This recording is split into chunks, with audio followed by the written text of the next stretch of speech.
As a child of God, ladies and gentlemen, here we stop Tabile Sibego. As a child of God, I've got stages of my life that I can share and that I so desire to share with the public, to share with the world. And there are many stages. Let me take you through. I've got a stage of my life to share as a little girl growing up and the experiences I had. I've got stages of my life to share the pains that I encountered, the pains that which I became. I've got the stages of my life of redemption when I met the Maker.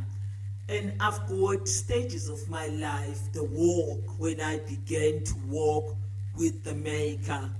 And I've got stages of my life, the healing when I ultimately receive the full recovery and healing with the great God. And I have the stage of my life with the future where I'm going. And when I look back from where I come from to where I'm going, there's just so much to tell. And that is so much to tell. It will potentially take the space and the time for where I must go. Now, when I looked at everything, then I decided that I don't need to tell the past as much as I need to do the future. I need to focus on what must be done for the future. So entirely now, I cannot begin to waste time on the past, because to where I am, at the age that I am, you can imagine what transpired that brought me to the person that I am. If I am at all going to begin to embrace the past, all stages of my life, I'm going to miss out on implementing the solutions, the plans that God has given me for the future. Often than not, I'll talk to many women and I'd say, if you tell the stories of your pains a lot, you will become your pains. And I realize how people get caught in these pains that they think it's a story, and they tell that too much and they forget to focus on where they must go.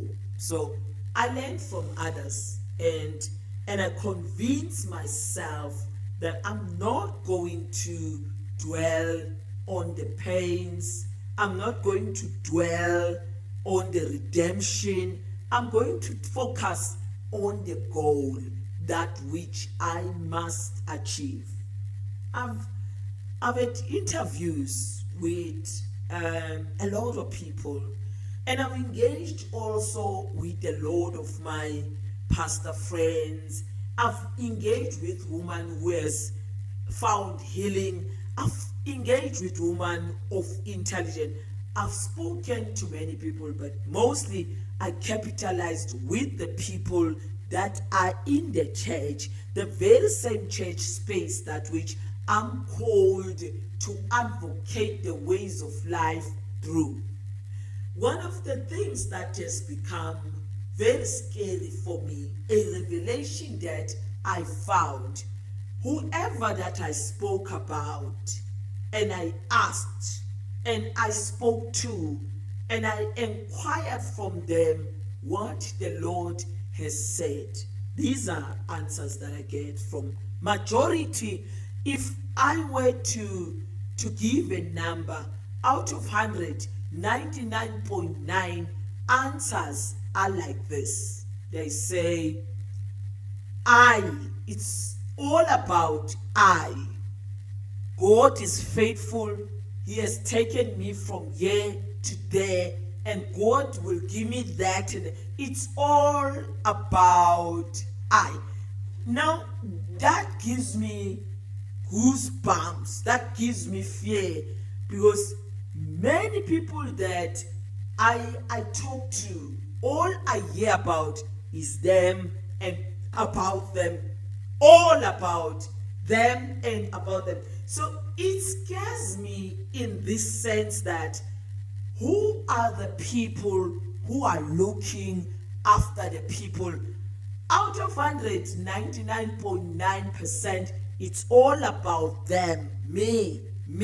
There's no one that has ever told me about the project plan that God has for humanity, for the orphans, for the widows. It's all about me reaching a higher dimension, people recognizing me, people helping me, people taking me to the higher dimension of myself. But there's no vision. This scares me as a child of God and a leader. When I look at what God often tells me, often than not, God will tell me, go feed the poor, go feed the widows, take care of the poor, take care of. So my plan revolves around the people. When I sit down and I look, I no longer have a plan that talks about me. My plan talks about the well-being of people. My plan talks about the future of the people. I'm more keen and interested in developing people, in advocating for justice. That is where my interest is. I'm more in love with humanity, to such a degree that when I put a plan down, my plan has everything to do with people. Now, I'm afraid when I hear every pastor that I've met, and every pastor that has spoken to me, and every leader that says, now it's my time to shine. There's no safe space for people. There's no better tomorrow for the people.